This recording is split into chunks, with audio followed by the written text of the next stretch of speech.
Have you ever tried being your most sincere, kind, and authentic self only to be misunderstood, rejected, or ignored?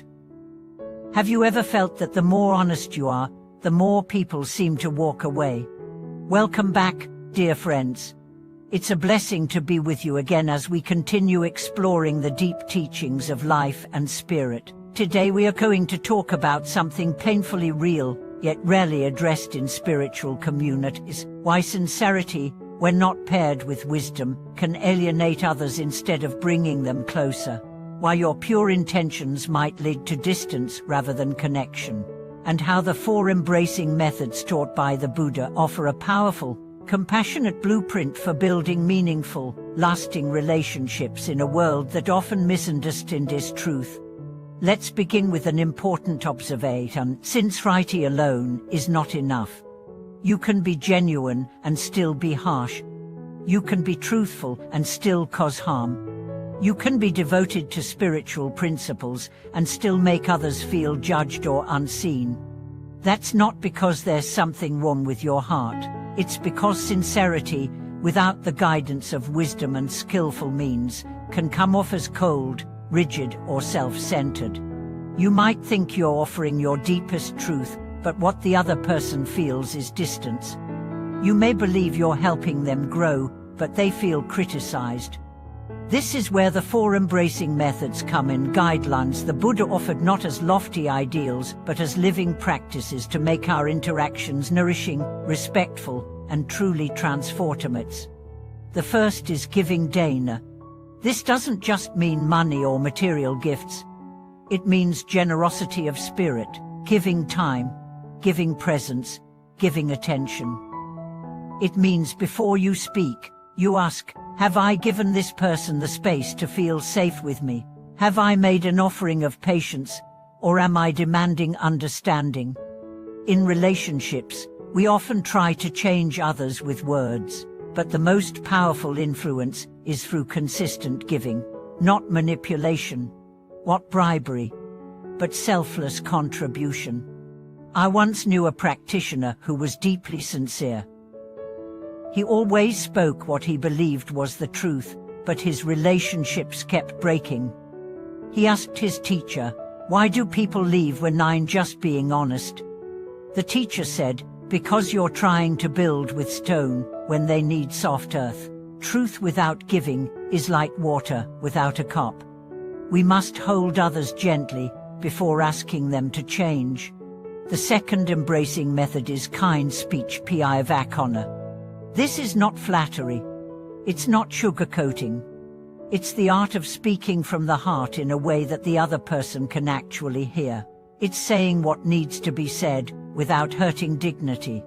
Sometimes people confuse bluntness with sincerity, but the Dharma invites us to elevate our speech to something sacred. Words are bridges or walls, medicine or poison. How you say something matters as much as what you say.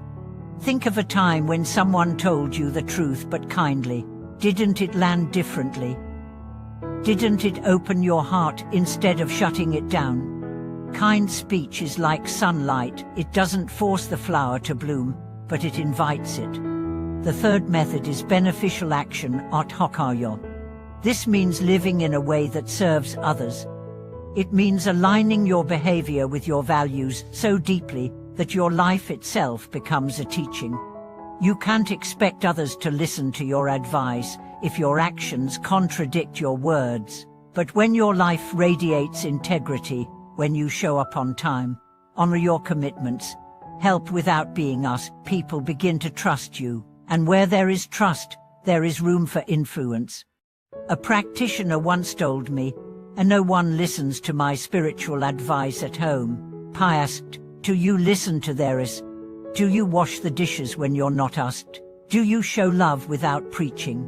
He was silent. Sometimes our best teachings come not from our lips, but from our lives. The fourth embracing method is consistency pathtopeace. This is perhaps the most subtle, but most essential. It means meeting others where they are. It means adapting your presence to theirs, not to manipulate, but to relate. It's the skill of adjusting your frequency so the other person can receive your signal. This doesn't mean becoming fake or losing yourself. It means letting go of superiority.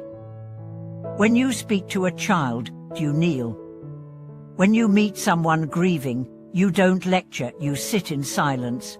When someone is skeptical, you don't argue, you listen. Consistency is about emotional intelligence. It's the willingness to harmonize, not dominate. And when all four of these come together, generosity, kind speech, beneficial action, and adaptive consistency, your sincerity becomes a light that draws people in, not a fire that scares them away. Let's look at a common example. Imagine you have a friend who's making destructive choices. You care deeply. You've been patient, but now you want to speak up. Without the four methods, you might say what you're doing is wrong. You're wasting your life. Wake up. Your sincerity is real, but the delivery wounds. Now imagine applying the four methods. First, you've spent time with this friend without judging. You've helped them in little ways. They feel your care. Then, you speak. I've seen how much you're hurting lately. I care about you deeply, and I wonder if this path is really helping you feel free. I'm here for you no matter what. You offer suggestions based on your own life, how mindfulness helped you through a hard time. You ask how you can support them, instead of telling them what to do. And when they resist, you don't force. You remain consistent, present, kind. That's how transformation begins. The four embracing methods are not just relationship tools, they are practices of love.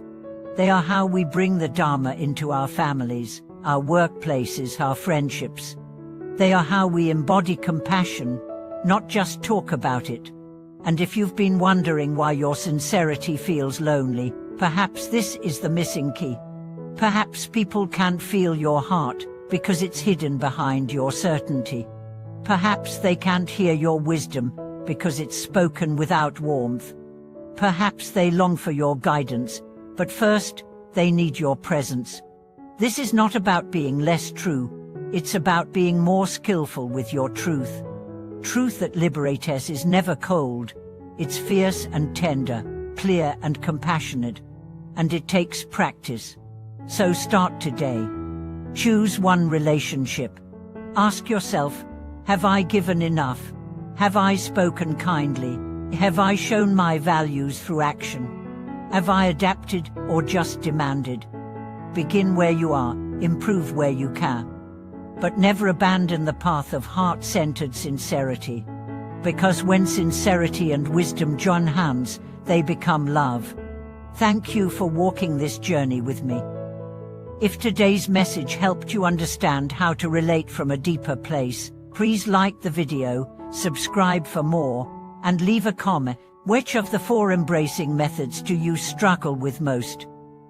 What small step will you take to improve? Let's learn to speak, not just with words, but with presence.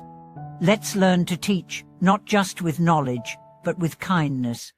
Thank you for watching this video.